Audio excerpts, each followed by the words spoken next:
So for this webinar, we have 4 speakers who will be talking about liquid gas terminals, and especially in the context of Mozambique. So we have Anabela Lemos, who is the director of JA, Friends of the Earth Mozambique. We have Ilham Rawoot, who coordinates the No to Gas campaign at JA. Leonor Canadas is a master student of organic agriculture and an activist with Climáximo, and has been part of the Galp Must Fall campaign. And we have Luis Fazendeiro, who is a physicist with a PhD in chemistry, and has been campaigning for climate justice since 2015, and he's currently working on a second PhD on sustainable energy systems. So we're going to have a bit of presentation to set the context from our speakers, and then we'll go through a few questions where we'll open discussion among our speakers, and there'll be a chance for you at the end to ask any questions to our speakers if you have any. So without further ado, we're going to start with the round of our speakers to set a bit the context and what we're going to be covering in this webinar. We're going to start with Luis, who will be setting a bit the kind of broad context of fossil gas, liquid gas terminal, trying to like unpack a little bit what all these things are. So Luis, the floor is yours. Okay, shall I share my screen then?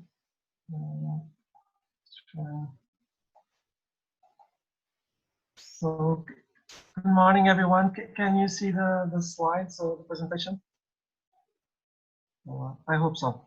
Okay, so thanks to Liz and thanks to the Gastivists for setting up this webinar, and I'm really happy to be with Leonor and Ilham and all the activists. So I'll just talk very quickly about what is LNG. But first, I would also like to speak just for 2 or 3 minutes about some of the things that have been happening in Portugal. So just to get started, so this is basically the situation where we're in right now in terms of greenhouse gas emissions and avoiding, the climate emergency. So what we see basically is that we have these emissions here around 2020, and we basically need to cut in half roughly until 2030. So worldwide greenhouse gas emissions. And of course, the richer countries, which have a much higher historical responsibility, should do much more in this. So in this context, so we know that gas, or so-called natural gas, is usually, for the last decades, has been talked up as a, if not a solution, at least a sort of bridge fuel until we have a 100% renewable system. What we see here in this chart, which is already from almost 10 years ago, from Howard and some of these colleagues, is that if you see down here, so if we just look at the direct emissions from CO2, from the burning of the fossil fuels, in this case, gas, coal, and diesel oil, we can see that, for example, coal, so if we just look at the blue bars, coal will have slightly higher emissions than gas. So what people were miscalculating all this time was actually all the emissions if we look at the life cycle analysis. And in particular, if we look at methane emissions, which is this purple bars here. So when we start adding those bars, we see that conventional gas is actually worse than coal in many situations.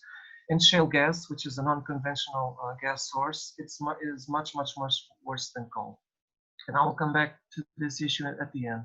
So, and just to give the example of what has happened in Portugal, but also with many European countries, we see on the left a pie chart from our 1990 primary energy sources, and we have this big blue part which was just oil. And if we then forward to 2018, we see that almost half of all that oil has been replaced by natural gas.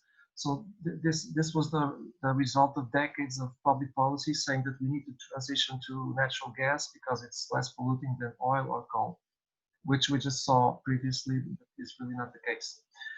So in Portugal, where does our gas come from? In our consumption has been increasing a lot in recent years. So the main connection, which you can see here on green, is basically a gas pipeline that comes from Spain and also Morocco's and then Algeria. So it's thousands of kilometers of gas pipeline in order to reach Portugal. And then we have this network of pipelines from the east and west, covering at least some part of the country.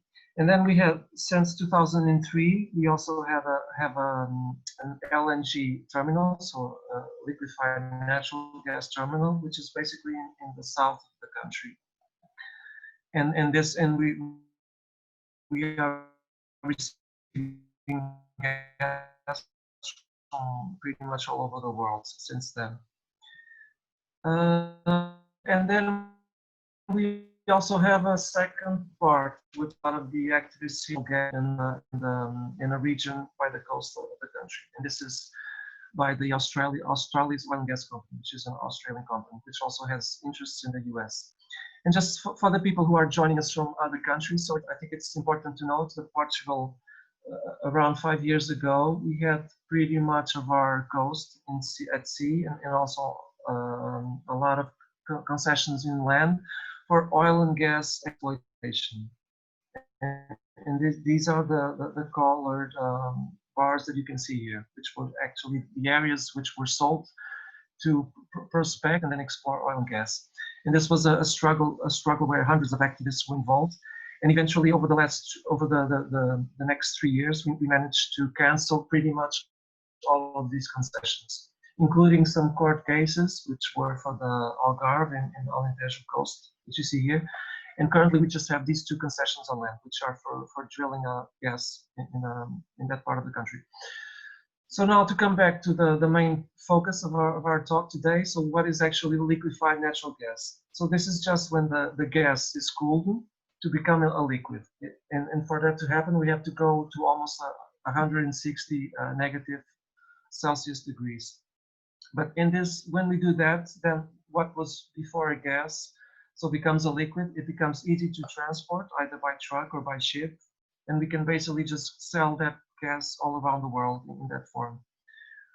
This is a very intense, energy-intensive process, and it vastly increases the carbon footprint of gas, which is already very high, as we saw in the first slide. And I'll also come back to that at the end. When we are transporting by ship, we have daily losses of gas. So because these temperatures are so low, so it's very difficult to maintain them, and it takes a lot of energy. So there's a little bit of gas that is just being sort of boiled off every day. And this can vary between 0.1 and 0.25%. But this is a single day. So if we have a trip of several days, this already adds up a lot. So in terms of pure energy or thermodynamic viewpoints, it makes very little sense to be doing this to gas. In terms of climate policy, it's actually a catastrophe because we are just increasing emissions on a fuel that is already very emission intensive.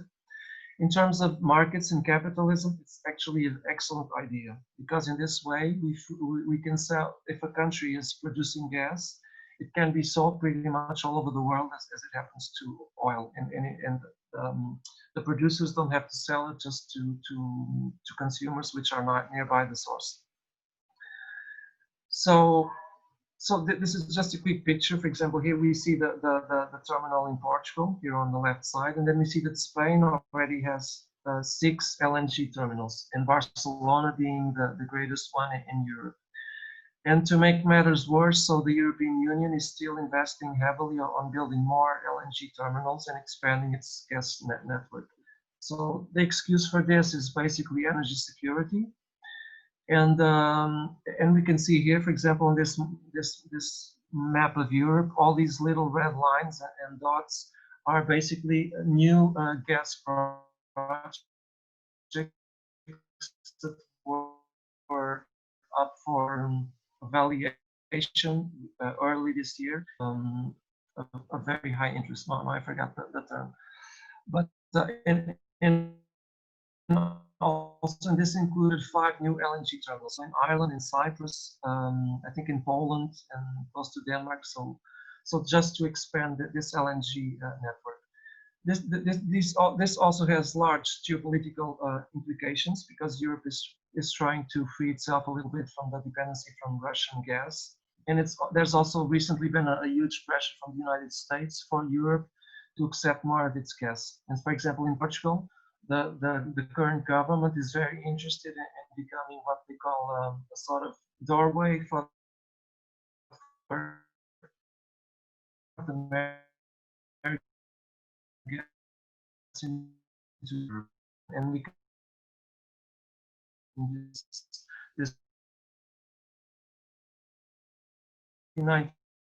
a very large discussion in Portugal in public because the industry was saying that we needed to have better energy security. It was very unreliable to depend just on one source, in this case the gas from Algeria. And the EU actually recommends that every country has at least 3 different physical sources of supply for gas. And this is where the projects of common interest come in.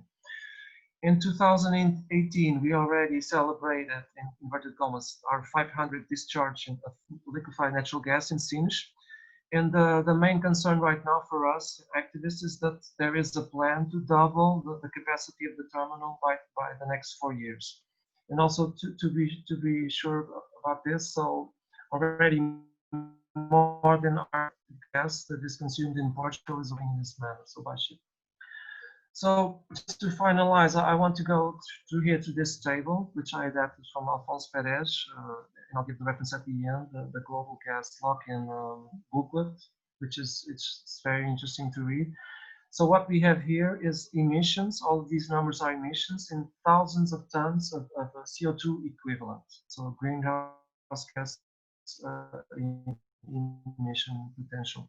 And we have a minimum and a maximum range, either for conventional or non-conventional gas.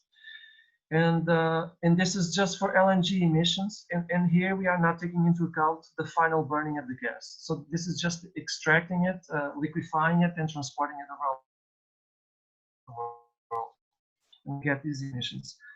So I did a very short hand calculation of 150,000 cubic meters.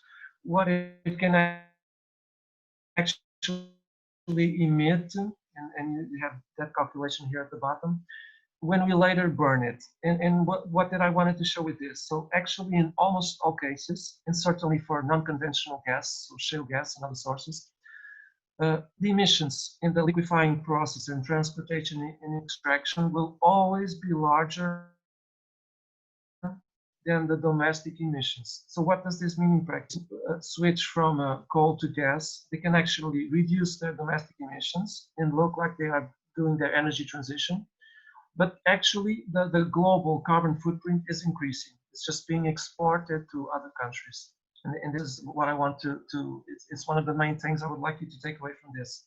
So just to finalize, when we do a life cycle analysis of so-called natural gas, we see that its emissions can be even worse than coal in almost all scenarios. Methane is always it's also a very powerful greenhouse gas. So its emissions are about almost 90 times more powerful than CO2 in a period of 30 years.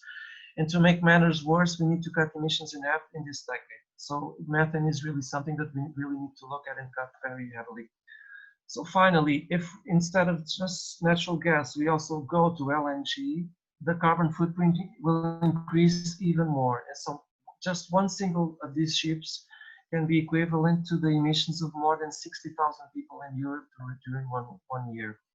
However, and this is the main catch, most of these emissions will not be credited to the country where the gas was extracted, where the gas was consumed, I'm sorry. So this will be spread over between the country that produced the gas and also a little bit of international transportation by the LNG ships. And finally, there is a huge temptation to do this switch from coal to gas in Asia and other parts of the so-called developing world. And they are heavily increasing their investment in getting gas from Australia, from the US, and also from Mozambique, which is something that the other colleagues will be talking shortly. And just to finalize, if you want to learn more about this, and I'm sure most of you are already aware of this, so I would just suggest this booklet by Alphonse Perez and ODG and Rosa Luxemburg. And thanks very much for your attention. Thank you. Thank you very much, Luis. So we're now going to zoom in a bit on gas in Mozambique specifically. And first, we're going to hear from Anabela. Anabela, the floor is yours. Hi, everyone. My name is Anabela Lemos. I'm the board director of JA, Justiça Ambiental and Environmental Justice Organization in Mozambique. Myself and more 2 or 3 members of JA, we're the first environmental justice activists in Mozambique when we start fighting a cement kiln. From there to now, many things happen. And our main concern as an activist is the climate crisis and everything attached to it. So we start fighting the root causes of climate, and that's fossil fuels, gas, coal, and oil. When you first, I'm going to go directly to the gas. When you first heard about Mozambique finding gas, we are the only voices in Mozambique that raise concern and did not fall into the trap that gas was the changing the energy system from oil to renewable energy. We knew that gas was as worse or worse than any other fuel fossils as oil and coal. So we started fighting at the time. We are the only voice at the moment, and our concerns are not really looking in. Everyone didn't look into as a big problem, because for a country like Mozambique that was in this so-called development, gas will bring development, will bring better life for many. And we know in reality all we're going to have was the resources. But we carry on advocating. We start working in 2007, exactly when they start talking about doing the analysis and the scope and the baselines and the years. And we start working and talking to the communities and seeing what we are adding to. So this campaign started there. We work with very strongly with communities on the ground. And around 2013 to 14, we realized that we cannot only have a campaign at a national level, because most companies are international, and our voice will never going to be there if we're not thinking very seriously, getting partners from at least the countries that the companies are coming from, and start campaigning in the country and raise our voice of what they are being doing in our country. And as we carry on monitoring, we did a short study, analysis of the impact's going to be on the communities. Everyone thought we are just crazy. And in reality, everything we say will happen is happening now. And worse, when someone tells that gas, it's development, or gas, it's the correct fuel for our situation at the present, I come and say that the gas only brings us or loss of land. Communities are constantly being abused by, I can't say exactly sometimes who, but everything that is in a higher level than them. We have ore at this moment that started in 2017, and we carry on working there. We had employed someone to be on the field all the time in Palma. That's one of the places that the algae will be construct. And 3 months ago, we had to evacuate him and take out of the place because he was in danger. People are disappear, we don't know why. It's completely discontrol on conditions. Everyone that had to be relocated didn't have the right to choose, because in Mozambique, we don't have the right to say no. if a company comes or any foreign investment, we just have to move to give place to whatever project or whatever investment comes. And some of them have houses, some of them were well paid at the Mozambique contest, but they lost their land, they lost their access to sea. That's much more important than a cement house or anything they can give to them. And the problem with like the fishermen, they are sitting all day because they can't go to the sea, they don't fish, they have money, they start drinking. And the peasant most women that they had their land, they will go and work their land every day and they bring food to their family. They cannot do that. Contracts are failing because they promised many things and they didn't happen. Like they promised that they'll relocate them, but they're still going to give like a hectare of land for them to plant. Is not happening. And sorry for my English. And the situation is getting worse. We campaign, we raise our voice, and the case of journalists, they're being disappear or going to jail like last year. And there's one journalist that from the 7th of April, no one know about him. And the situation here as an activist is not easy. You're taking risks because whatever mega investment you attack or you're against it and you don't agree that's the solution, it's attacking the government, because for government this is an investment, this is something that Mozambique needs, and there's no discussion, and we don't agree with that. And worst of all, it's because it's gas. As we know, Mozambique doesn't have high emissions, but with the gas, the emissions going to increase. And the solution for our climate crisis is to stop all fossil fuels. And yeah, in Mozambique, we start open our country for business that should supposed not to be there doing, because we do believe that gas, oil, and coal should be left as it is if you really want to change, if we really want to tackle the climate crisis. When we realized that we needed international support, we decided our campaign needed to move international, and we decided to employ someone to coordinate it. And that's Ilham, that started working with us. And I believe that's the only way to stop, if we can stop. It's a joint forces from all of us around the countries that those investors came from.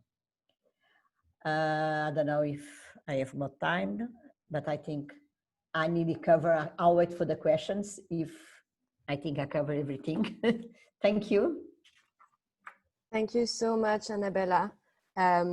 Yeah, I think this is your presentation is really giving a sense of how crucial and urgent the situation is in Mozambique, and thank you so much for sharing. And yeah, we will have time to get a bit deeper into this in the Q&A, but thank you. I'm now going to go to Ilham, who's going to give us a bit of an overview of how pressure has been put on international actors on this. Ilham, up to you. Thanks, and thanks for hosting this webinar. So as Anabela mentioned, I coordinate the campaign and the No to Gas campaign, taking the amazing work that my colleagues do on the ground with communities to the international level, because as Anabela mentioned, it's very difficult to speak in Mozambique as an activist. And the thing is that, so it was 150 trillion cubic feet of gas that was found. Okay, these were the three big projects here: the Rovuma LNG, Mozambique LNG, and Coral LNG are the three biggest projects in Africa, liquid natural gas projects in Africa right now. And you know, it's the way that these companies, it's the same giants, right? It's Total, ExxonMobil, Eni, Anadarko, Shell, BP. It's all of the same culprits you see everywhere, right? And they're able to do this because they continue this rhetoric of we're going to benefit the people. What is the developed world going to do if what is the developing world going to do if developed countries like us don't come and save them? And it's such a colonial way of thinking, because also, look, the Mozambican government is known as corrupt, okay? There's the massive debt scandal that happened 2 years ago, which has put Credit Suisse bankers in jail. These companies know that the income is not going to trickle down to the people. None of them actually have pathways with the Mozambican government to ensure that the money does go down to the people. And it's just a cheap shot, and Mozambique has been an energy producer for so long, but as Africa, but it's, you haven't seen this anyway. So this project is not going to better Mozambique as they keep saying, but it's this rhetoric of, the developed world's got to save Africa. So that's one reason that they get away with it. And it's not just fossil fuel companies that are there. It's like Anabela was talking about the war in Cabo Delgado now. What the fossil fuel industry has done here, as you've seen, again, all over the developing world, is that they create a minefield for other industries to come in. So what you see in Cabo Delgado is the fossil fuel companies, but also private security companies who are taking advantage of this war that is happening, right? So you've got private security companies, mercenaries now from South Africa. The Russian Wagner group was there, who is notorious for killing journalists and killing activists around the world. The owner is known as Putin's cook because he's really close to Putin and had a lot of catering contracts with him. So then the agrochemical companies like Yara from Norway, Shell is building a gas to liquid plant. So it's not just the liquid natural gas industry, it's an entire extractive industry, right? Taking from Mozambique. So this is also what makes it a bit difficult to deal with them and to bring them down, is that it's so interlinked. Their government, the financiers are not just the big banks. Like some of the biggest financiers are HSBC, Crédit Agricole, a lot of French banks, now a lot of South African banks. But it's not just them, it's government financiers as well. It's export credit agencies. So if you don't know what an export credit agency is, which I didn't before I started working on this, and a lot of people who know a lot about economics and finance don't know what an export credit agency is, but basically it's a government entity that uses public funds to fund projects overseas, with the aim that it brings employment to people from that country. And the French head of the Public Investment Bank said to us completely shamelessly, our priority is not human rights and the environment, our priority is French employment. So this is the way these guys think, right? And Atradius, which is the French ECA, the Italian ECA, the South African ECA, they're all financing these projects. And this is also very diplomatic, right? I mean, very diplomatic and very political. So the US Export-Import Bank, which guarantees loans from the US Export Credit Agency, is now run by one of Trump's besties, right? It's run by a bunch of people who were on Trump's campaigns and were lobbyists for him. And they gave the biggest loan ever in US history, which is $5 billion to the Mozambique LNG industry, right?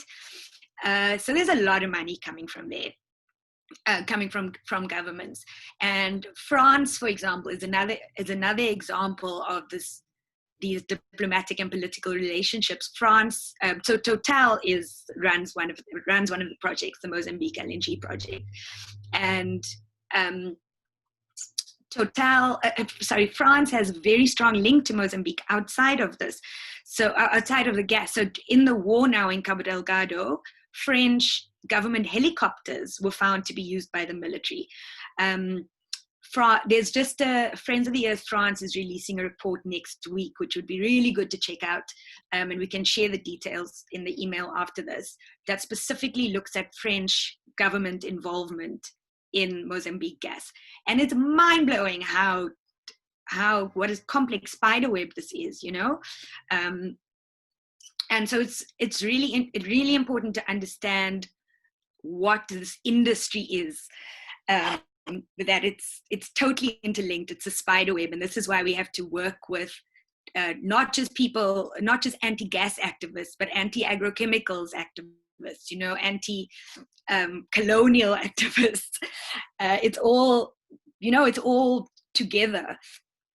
And I mean, the work that we've built a really strong network. We're still building a really strong network. Amazing partners around the world. The Friends of the Earth network's really great.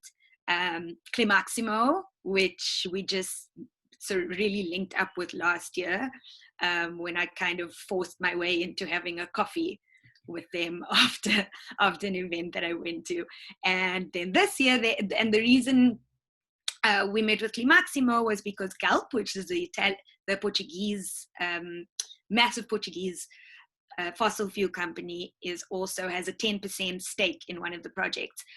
And Eni is also Eni and Galp have a project in Portugal, and Eni is leading one of the other projects. So the plan this year was to go to the Galp annual general meeting, which is one of the strategies as part of the resistance, which we'll talk about a bit later. And Climáximo did an amazing action called Galp Must Fall, which Leonor will tell you a little bit about. And yeah, I think, I don't know how much more time I have, but how much more time do I have? 2 minutes. Okay, so I just also want to talk about how, you know, when these companies come in and use this excuse of we're going to save the developing world, what they're doing is continuing a culture of impunity. So the Mozambican government is extremely oppressive, as Anabela was talking about, and extremely corrupt, which is not, it's not just something under, it's known. It's the secret debt scandal where they borrowed $2 billion from Credit Suisse and VTB Bank without going through Parliament. That's a massive scandal. So the thing is, when the Mozambican government acts this way and companies still come in and reward them, they're just creating a total culture of impunity, of where the government thinks, oh, sure, we can just continue to be corrupt and it's cool, you know, because we're still going to get investments. So, yeah. Thank you, Ilham. That was really interesting and energizing as well. So we're now gonna go to Leonor to get a bit of a closer look at one of those actions that Ilham mentioned, Galp Must Fall, and get a bit of a sense of how it happened. Yeah, Leonor, the floor is yours. Thank you so much for having us, and thank you, Ilham, also for introducing us a bit and for getting in contact with us in the first place. So yeah, I'll talk a bit about Galp Must Fall, which was an action that we planned, and it was inspired by other actions such as Shell Must Fall that I guess a lot of you have heard about, and it was created by Climáximo, which we are organization based in Lisbon, working on climate justice and just transition and energy democracy, social transition. Also organized by a collective, also from Lisbon, called 2 Degrees Artivism, which is an artivist collective. And then the Portuguese Fridays for Future Hub, which is called Greve Climática Estudantil. And of course, like the whole process leading up to this action was also coordinated with Jean. And so, yeah, why Galp? Galp is one of the main players, Portuguese players, in related to the destruction of the planet and the environmental crisis. And it's also a major actor in Portuguese politics.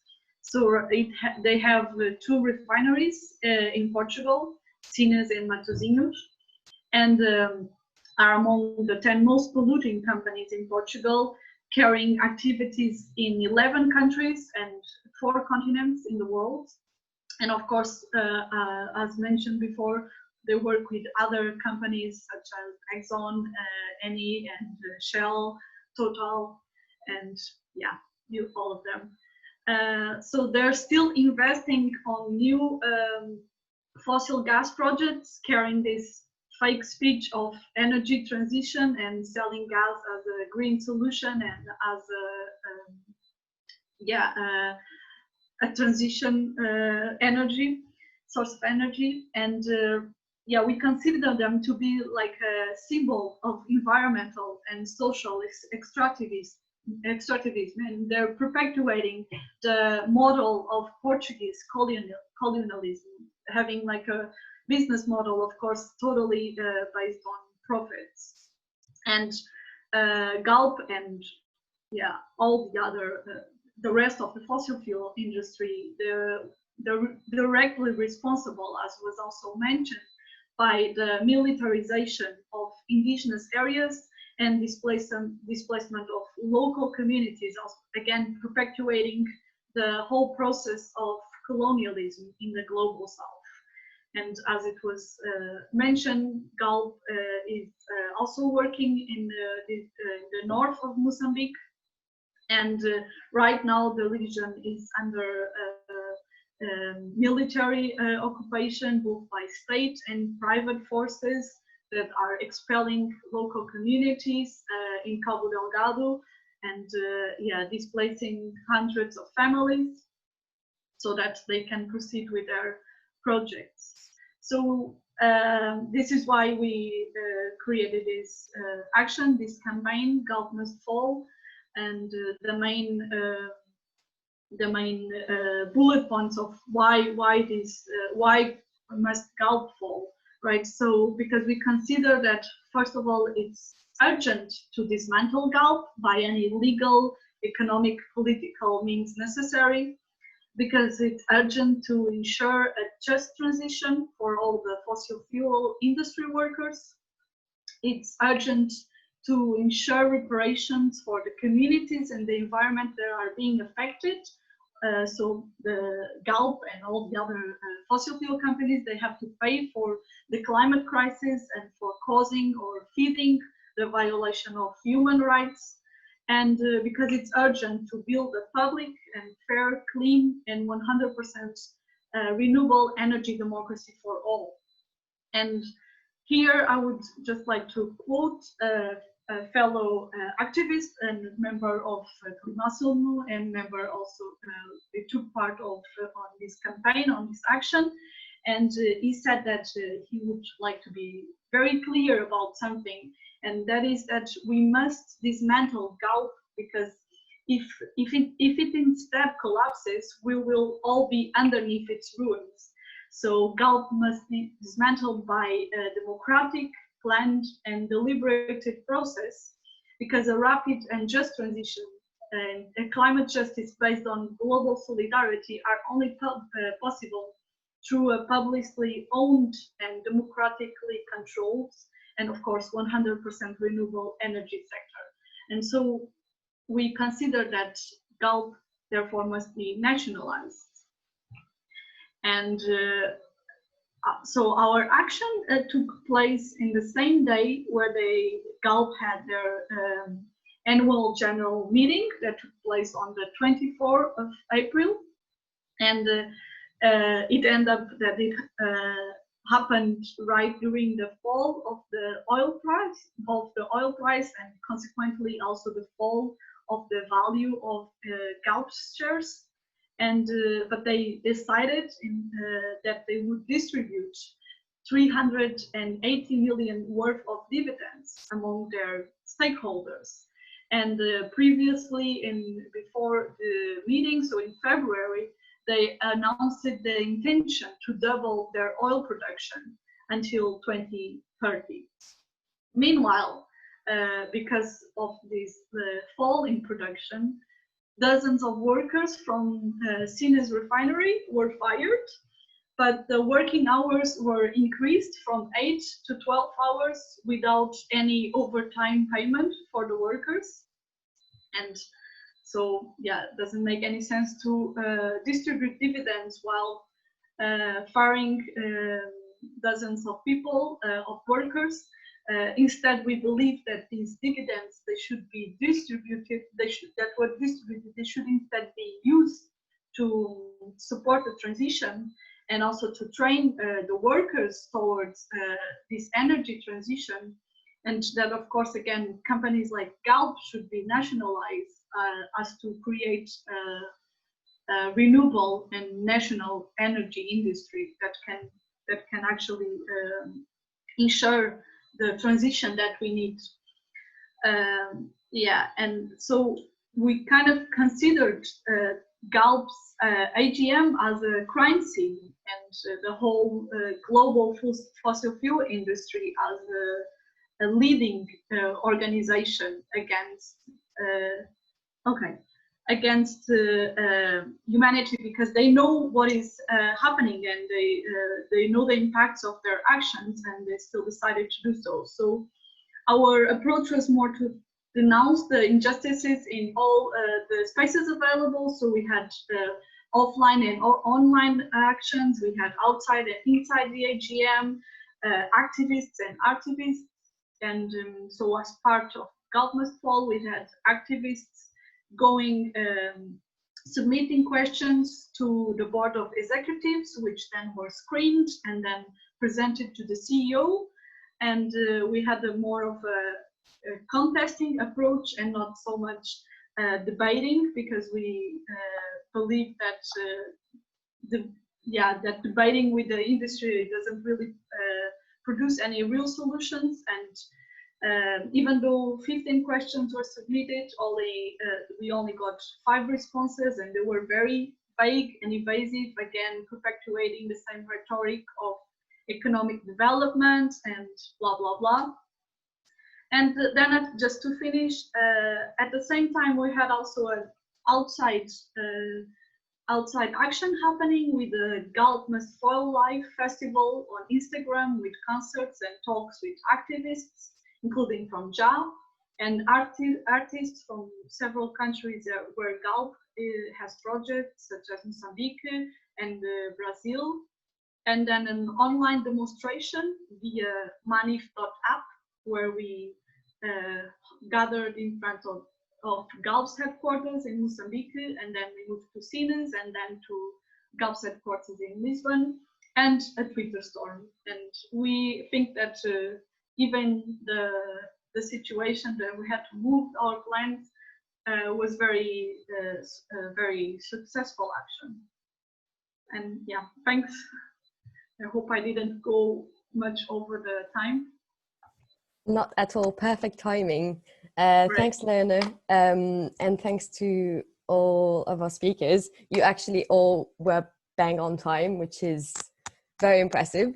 Yeah, hopefully that has given all of you quite a good overview. We're going to try to unpack some of those things a bit more with some questions. We'll have a bit of time after that for questions from the floor, if there's any additional questions. So if you do have questions, please just hold on to them a tiny bit longer. But yeah, just to try and unpack some of the things that were presented a bit more.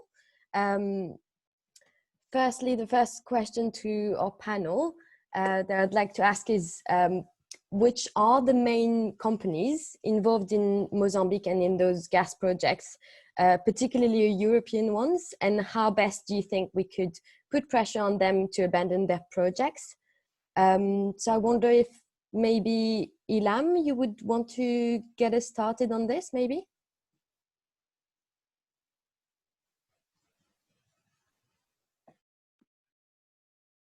Yes, sure.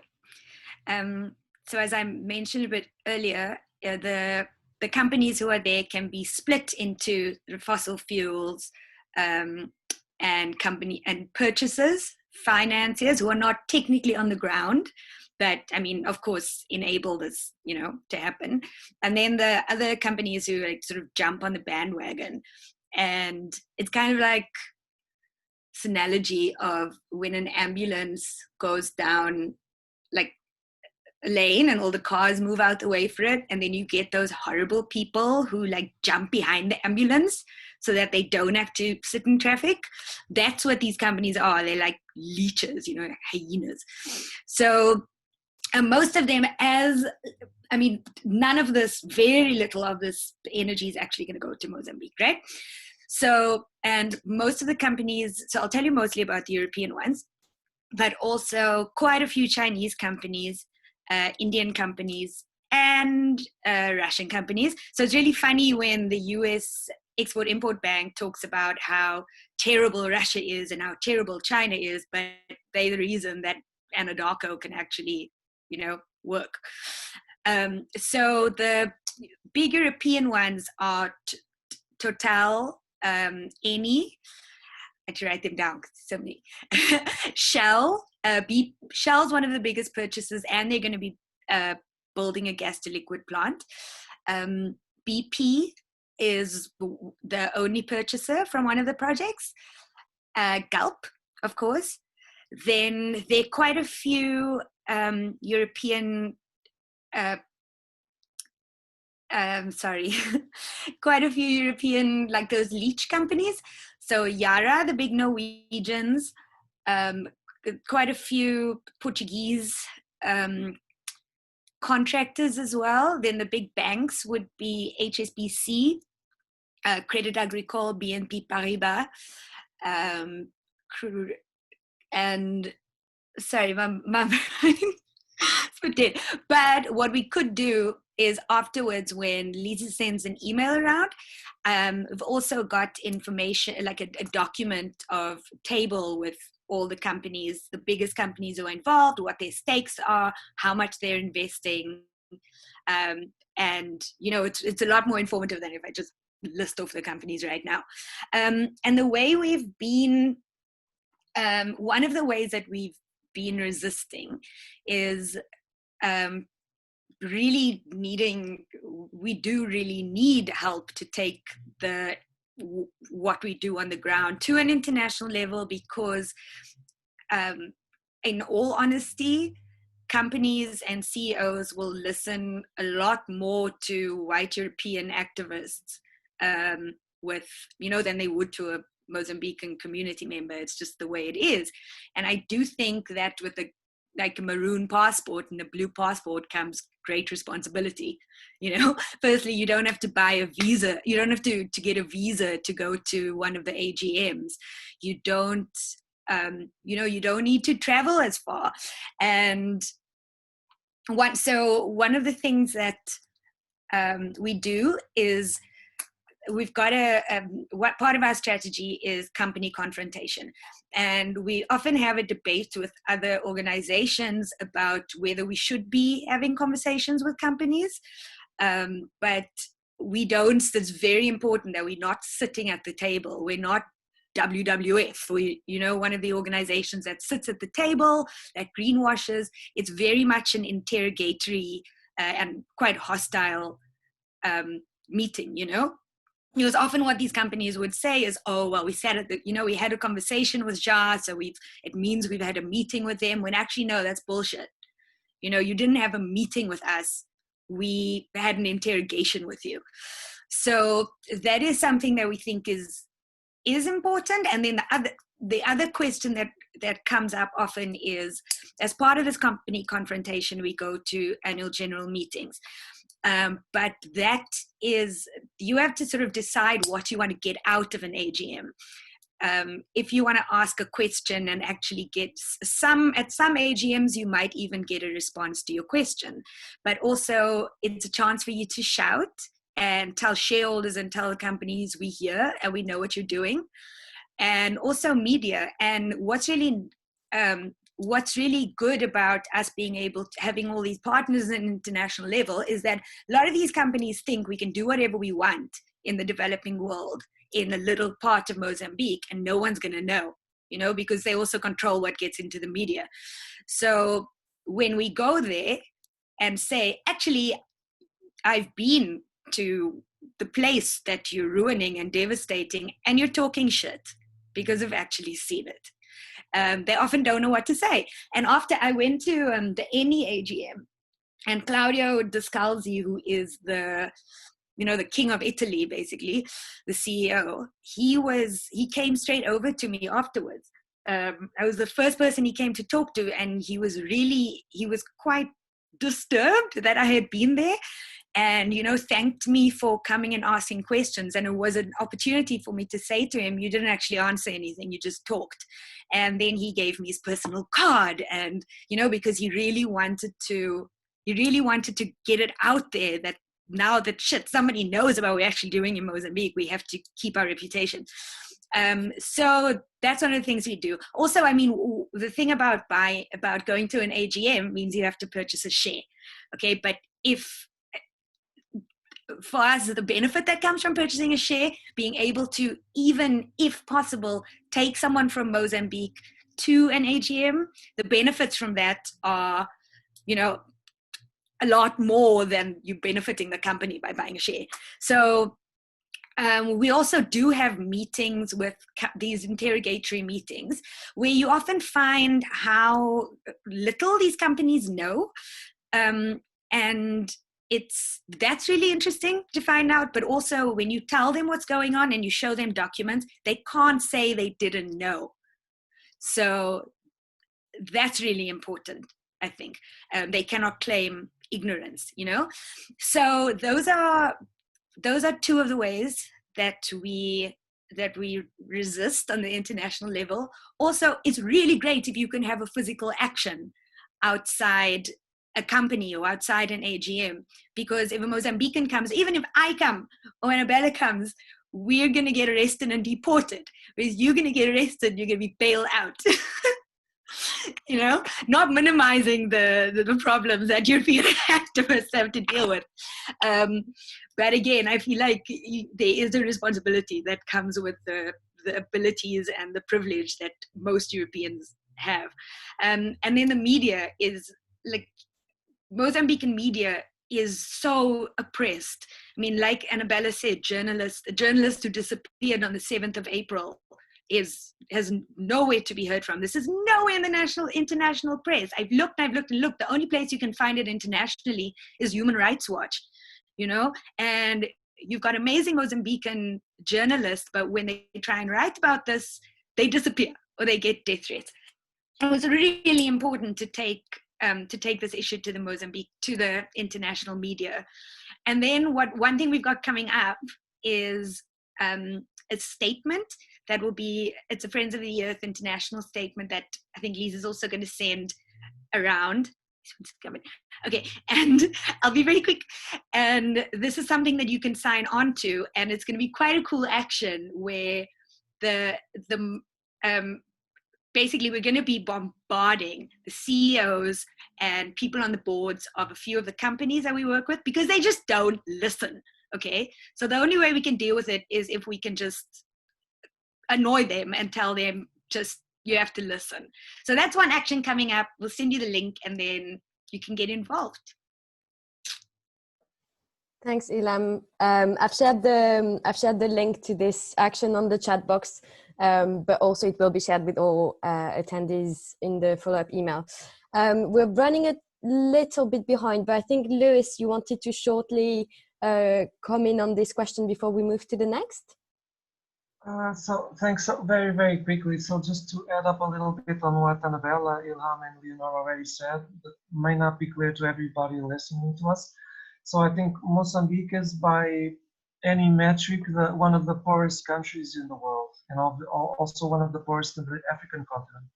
What this means is that any middle scale or large industrial project, which will be counted on its national GDP, will have a huge impact. So, for example, these gas exploitation projects and LNG terminals, they are being talked about as contributing to increase to something like 10% of the GDP of the country.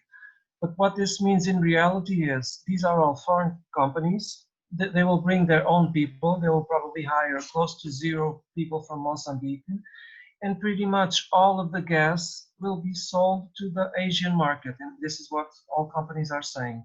So we have these, again, these European and North American companies exploiting Mozambique, selling it to Asia. And just to finalize the Asia part, so what Europe has been doing for like 20, 30 years is in a great part switching from coal to gas. And as I tried to show, this means that their domestic emissions will go slightly down. So Europe has been reducing its emissions at a rate of close to 1% for the last 20, 30 years. In the US, the picture is slightly more complicated, but they also reduced a little bit. And now China and maybe even India and a few other countries will want to do this as well, like to follow the European lead. So switch from coal to gas and basically export a lot of their emissions. So maybe I'm repeating, but I just wanted to put this out there. Thanks. Thanks, Luis. Thank you both. I think we're gonna move to the next question. I know it's frustrating sometimes. We would like to spend more time on each of those things. But yeah, I wanted to maybe unpack a little bit how the government in Mozambique has been involved in the project and engaging with the companies and kind of its behavior with towards the resistance against the projects. And I'd really like to get maybe Anabela, get your views on this first.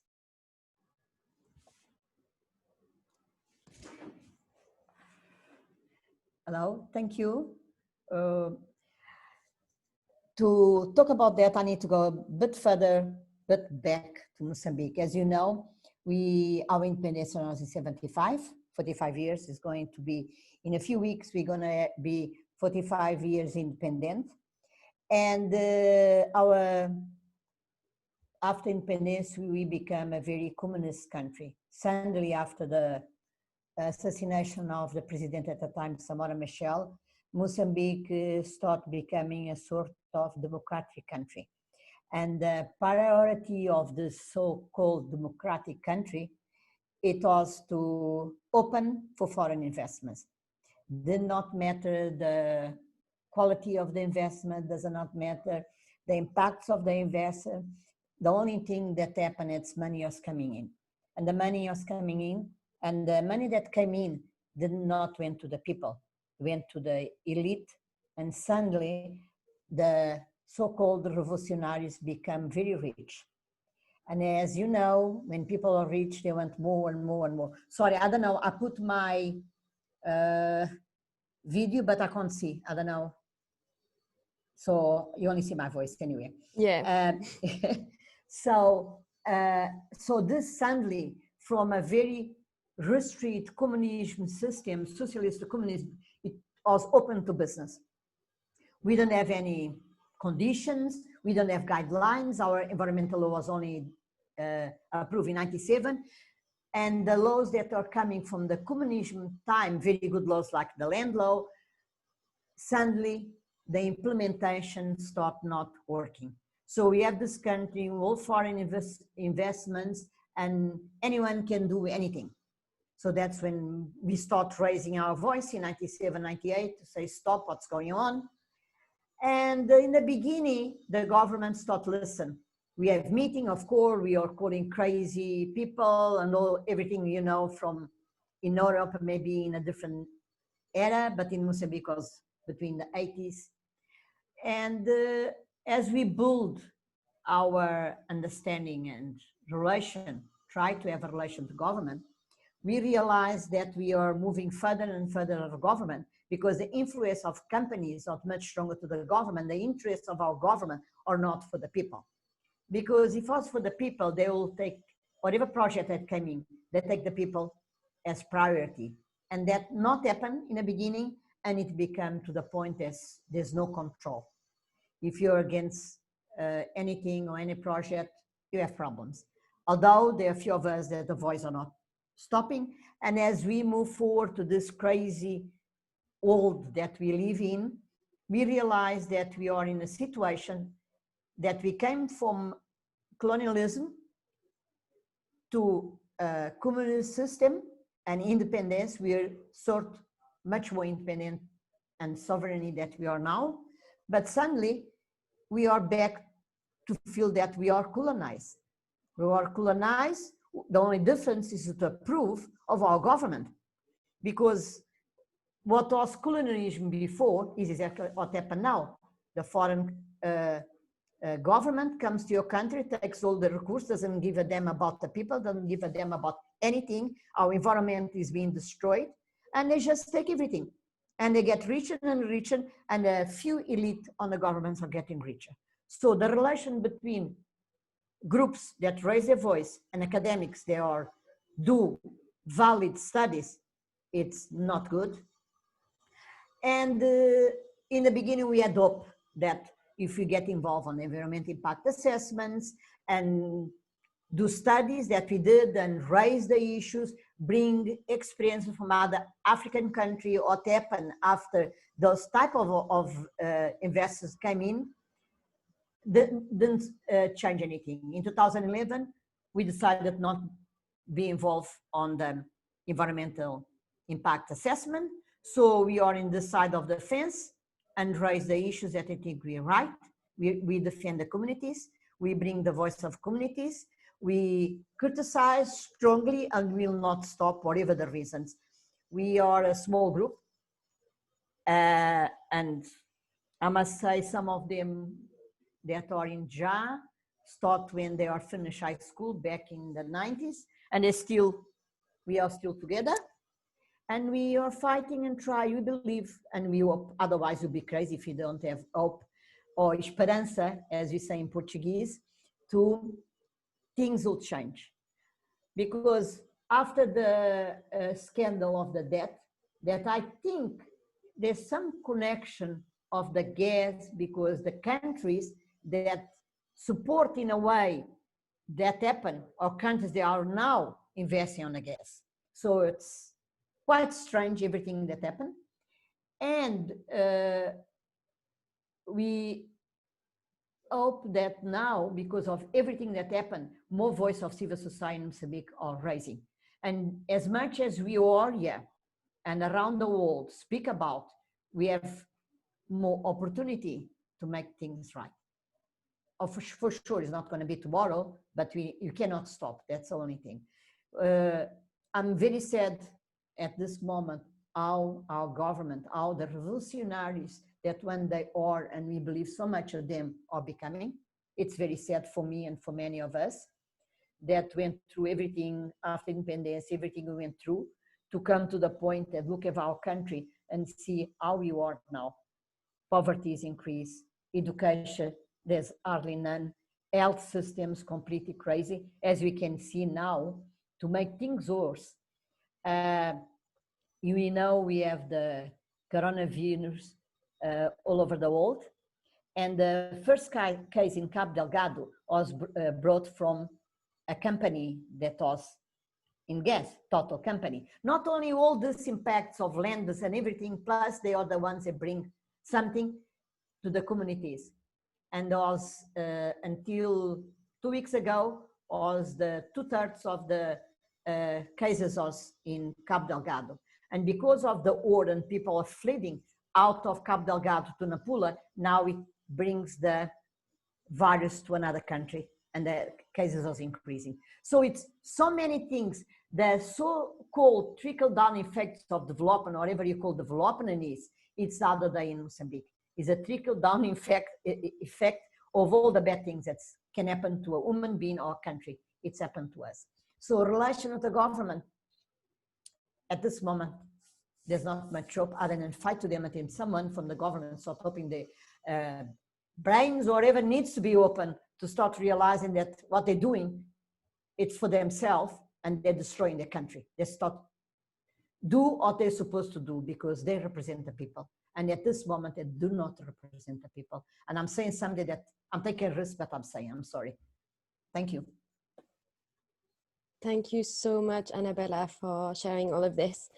I think Ilham had something to add on this, maybe quickly before we move to the last question. So Ilham, go for it. Okay, super quick. Yeah, I mean, what Anabela said is pretty on point and not something easy to say publicly. So it's really important that you know and that you see, how urgent the situation is. And I just want to give you an example of how another example of how the government really is making this about them and companies. So, for example, with the war in Cabo Delgado, they've hired mercenaries, South African mercenaries, owned by a guy who was a mercenary during apartheid. They completely lost all their scruples, completely lost their principles. And the military that's supposed to be there to protect people from these insurgent attacks are known by people to only protect the companies. There's not been a single attack on any of the companies except one, which was 2 years ago when people started asking how come none of the companies have been attacked. There was one attack on Gabriel Couto, which is a Portuguese company, and one person died. So, and very lately, Exxon and Total paid the government specifically for them to deploy more military to protect them. Which is rubbish. So yeah, that's just another example of how the government really cares way more about companies than the people. Thank you, Ilham. Thanks, Ilham and Anabela, for sharing this. It's really powerful to hear from you.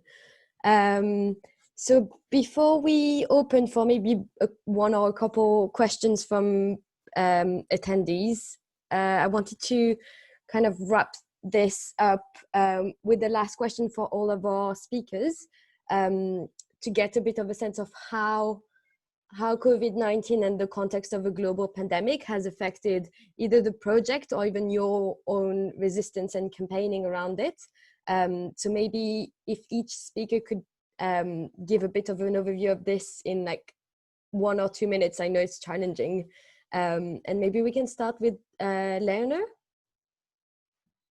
Yeah, sure. I can go. Well, in terms of Galp Must Fall, we kind of had to restructure the whole thing because we were supposed to be present, physically present in the AGM, and of course we couldn't be because the whole thing happened online, and so yeah, that demanded like a big change of plans. Also, we had actions planned. And that could not happen, or that had to happen in different ways, and the festival happening online, which was actually in a way good, because then we could have people joining in from all around the world. Also with the demonstration, we could, like, using the app, we could protest in Mozambique, and have people from all around the world joining us in Mozambique, of course not physically.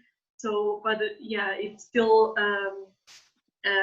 we had to restructure the plans, and then of course it also meant that in the AGM we would not have the questions had to be submitted before, and they could always just with a button shut us off, and so it's a completely different kind of interaction. But yeah, I know that I don't have much time, so I will pass to the next one. Thank you, Leonor.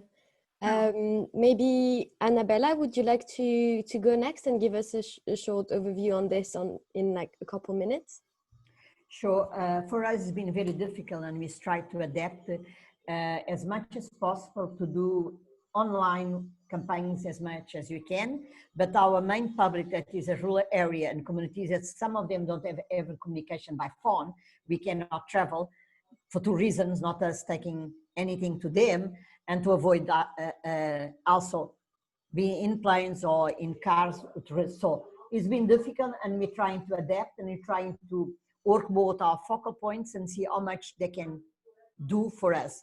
And the next step we're going to try at least Utsel or WhatsApp, seeing how can we communicate in groups. One by cell has been easy, but more than that is becoming very difficult. So we are at this moment strategize to see which way we can carry on giving the support that's needed in the rural areas that we work without taking risks and giving risks to them. Not easy. Thank you. I think Thanks, Anabela. Not easy indeed. Ilham, do you want to go next? Yeah, I'll be very quick. It has, like I know mentioned, it really has worked to the benefit of companies, because they had, with the AGMs, they had so much power. So you could send your questions beforehand and the board would look at it and decide what they wanted to answer and what they didn't. So like HSBC didn't even respond to the questions. They sent a document afterwards. It was 2 pages and responded to the themes of the questions that were raised, right?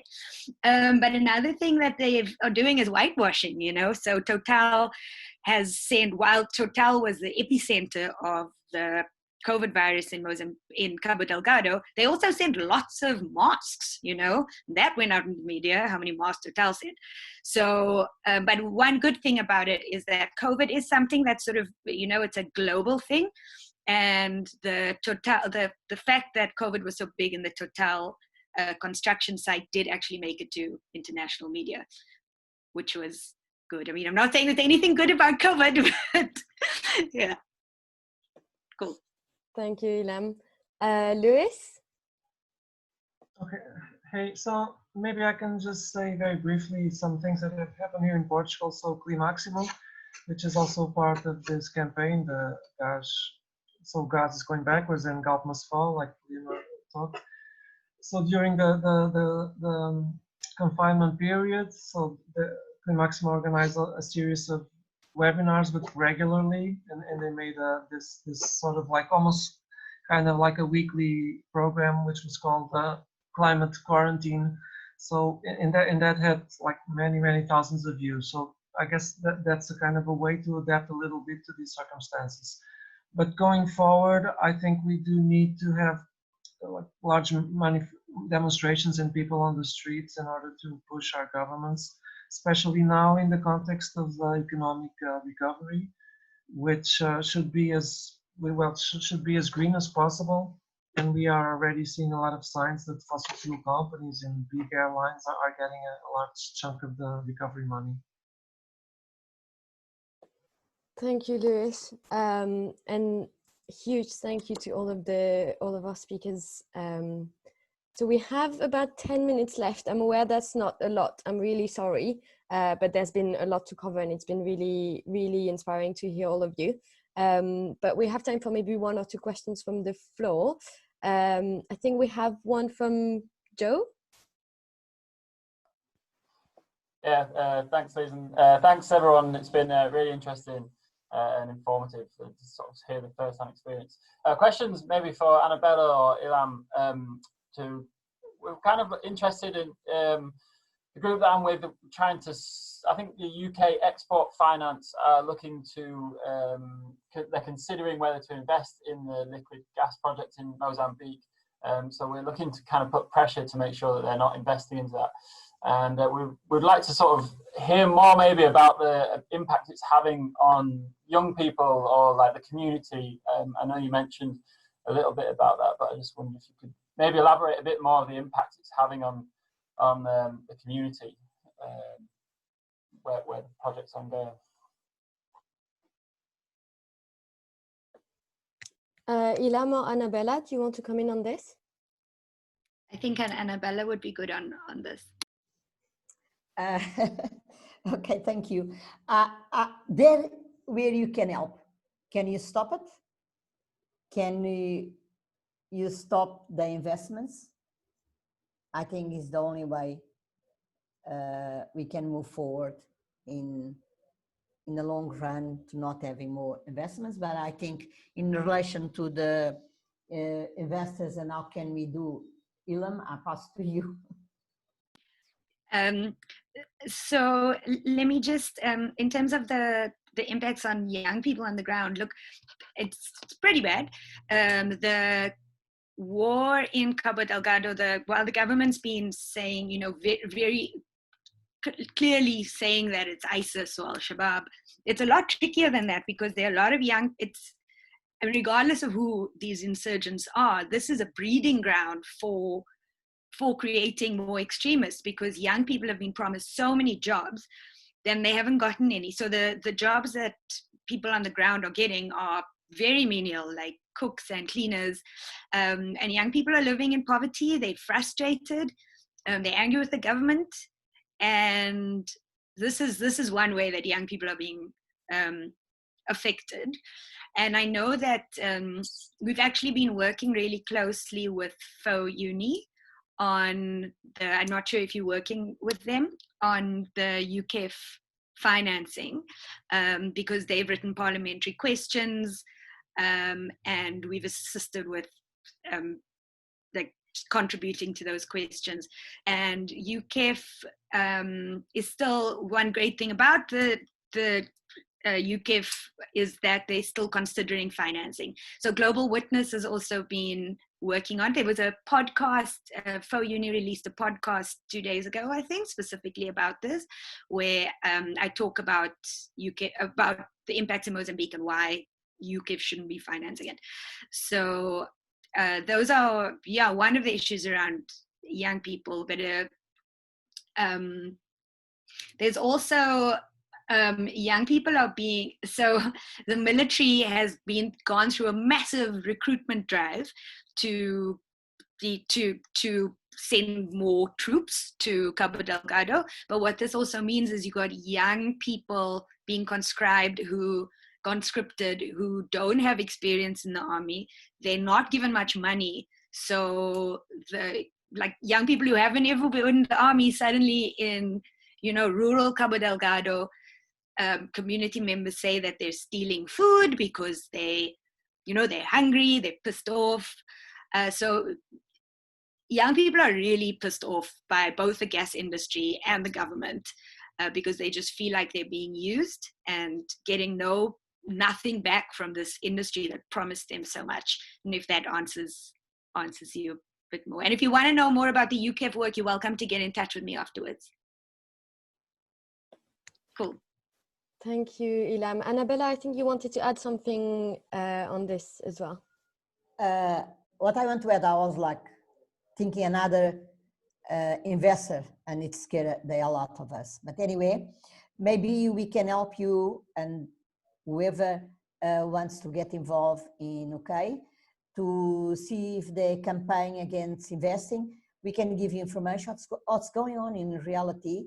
And anyone that invests in a project that's rotten and is being so much human rights abuses, and it's not doing the right thing. And I think we have all the tools to support you with information if you do want to campaign and stop at least any new investment that comes out. They want to invest. So as Ilham say, contact Ilham, myself, and all of us. We can give a lot of information of really what this is all about. Thank you, Anabela. And I think all of the attendees have the Gastivists contact email. So if we can help facilitate any contact between speakers and attendees, do email us. We're happy to help you link up when it's helpful. We have about 5 minutes left. I don't know if we can maybe take one more question from the floor, if anyone has a burning question to ask to our speakers.